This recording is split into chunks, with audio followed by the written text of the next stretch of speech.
Hi, welcome to this week's portfolio. So there is a major update. I'm planning to, not I'm planning. I just sold all my M1 shares to cover my losses that happened in options. I'm starting again from scratch, all the portfolio, but our target will keep it as starting from Jan 2022 onwards. So going through the portfolio, I have 1893 right now. I have loss of 60 39 to $40 yesterday. So I have some major option strategy that I do it. Let's focus on that one. I'll explain the options later someday. Like right now, I'll focus on the stocks, and also the other update is like I just now focus on long term stocks instead of doing covered call and or covered calls ETFs. So I'll do the covered call myself. So if you see, I'm planning. I have around 485. I'm planning on doing covered call on Neo. That's around 5.8 right now. So I'll do the covered calls myself, and I'll just focus on the long term share. So if I can make consistently around $5,000 to $6,000 per month, I feel like it's time for me to retire. And I don't expect anything from mostly from not the 5,000 entirely from all these stocks I bought. So I already fixed like how many stocks I'll have long term. So we'll go through each one. If I go to my M1 portfolio, if, you'll see like I closed everything. I got some dividend. I'll stop that also. So everything I sold it. The entire dividend earn was 1122. So I'll neglect everything. Right now I'll start from scratch. And once I get stabilized in the Robinhood options, I might start M1 again. Till then, we'll put it in Robinhood itself so that I can use that stock margin. So here I cannot use the stock margin. I just invested directly here. And also to cover up the losses, whatever 8.6k I had, I have sold out. Going back to Robinhood portfolio. So these are my long-term shares I decided. So first one is Costco. So right now, just to start, I put $1 on all of the long-term shares. So around I selected each one from each sector. Costco, then Disney. It's my long term.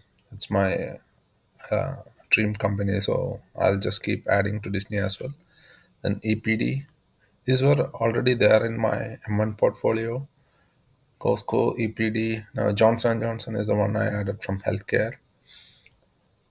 Stella. So this one I added, but maybe I'll switch to Carter's because Stella pays only per year. So I would like to have more dividends coming at least quarterly.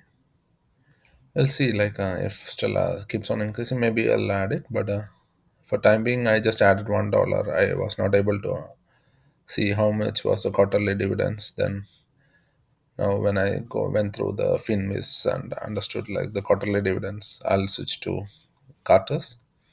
Then Aflac, this is from the financials, and Lin, it was already there. MA, it's a monthly, quarterly reality stocks. Then Gen is my technology share, UNP, Union Pacific, and Comcast is from the communication services. So the 11 shares I selected is this one. Maybe I'll add Carter's, it's a 12th share, and maybe I'll remove STLI or keep it for $1. It's okay. So that's update from the portfolio. And also I updated everything in my local host, so it's easy to track now. You see here home, I'll check how many monthly dividends and we'll calculate the financial independence. So it would be a major hit, a major one, like because all the dividends is gone now. Now if I go to my portfolio, you'll see total dividends it's 0.02, average 0.02. And if you see UNP, Every time I buy $1, I'll add this cost here, and the number of shares is here.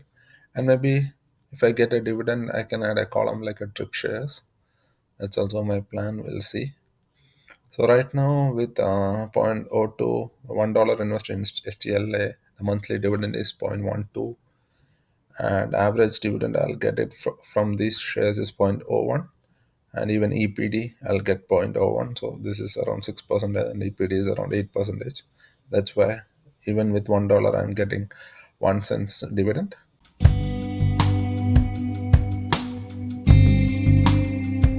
You see, like the dividend declaration, I updated the table again.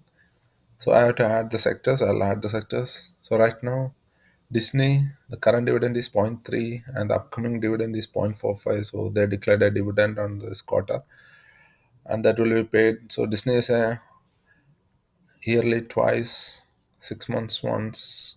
It's not a quarterly, it's half yearly. So it's 50% increase. So January they paid zero point 0.3 and now 0.45. So the dividend increase is 50%. Now, Comcast previously current dividend is 0.29, and the all the green ones are the upcoming dividends, and the red ones are the update already given dividend given. So Comcast, it will be paid on April 24 and it will be 0.31, so there is an increase 6.89. So if it beats inflation like average 3%, it's more than 3%, it's good. Now UNP, with last month and last quarterly dividend and this quarterly dividend, there is no increase, and now they are planning to pay it on 29th March. Next one is AFL, AFLAC. So they increased the dividend from 0.42 to 0.5. So the percentage is 19 percentage, and they plan to pay it on March 1st. Then Costco, they kept the dividend the same and they'll pay it on February 16th. EPD, that's zero point 0.5 and 0.515. So they increased 3 percentage. They already paid, and they will be paying on February 14th, Valentine's Day. Then MA, they already paid 1.47. They increased from last year. They increased the dividend to 5 percentage. So they paid on Jan 31st. Lin also paid on last year 1.275. Jen also paid 0.125. So why this blue one is like I updated the dividend details recently, maybe 2 days. That's why it's showing as blue color. So 0.75 Carter's, and then J&J 1.19, and Stella it's 1.463548. So it's around 30 percentage increase from last year. So it's a yearly dividend. Last year they paid 1.12. So basically it's a good share. Only problem is like it's yearly ones. Now if I go to the last month graph, so graph also I plotted here. So if you see the graph, so December 4th it started, and if you see the average dividend was 0.99, it keeps on increasing dividends. So 1.94. Now this is the real dividend that I received. So I started receiving dividends from Jan 2023.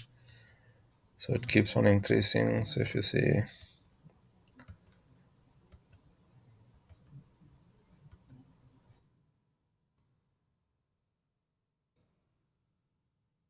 so last Jan I received a dividend of $200. That's a new achievement I did. And if you see, the average dividend is 191.55. And this next month onwards, it will be again down to zero, maybe average dividend. I'll get zero point zero 0.02. So February it will be zero point zero 0.02. Sorry. So one more good thing is like everything was the code was given by ChatGPT. I just placed and put my values. So that's a very wonderful achievement from ChatGPT.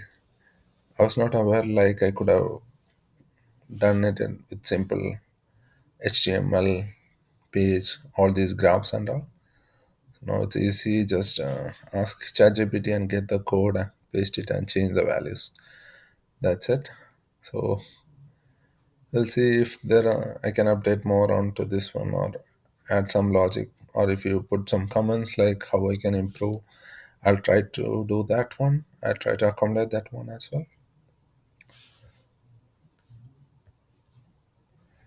So going to the our financial independent calculation date. So right now it's 0.02. So our calculation was from 2022 January. I should have received 5,000 for financial independent and 3% inflation. Let's go ahead and submit. Yeah, it's taking time because it's that much calculation on a loop.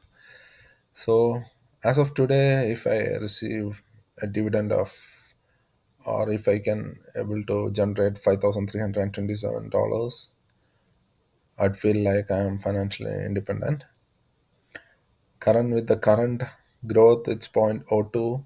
Financial independent date, it increased to 2, 6, 4, 8, 10, 24. And the financial independent age, it increased to 663. And the final monthly dividend target,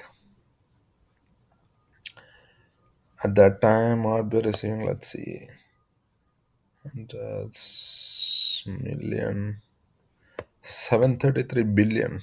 So I'd receive 733 billion at the age of 663 if I grow, if I don't invest and my dividend grows like this.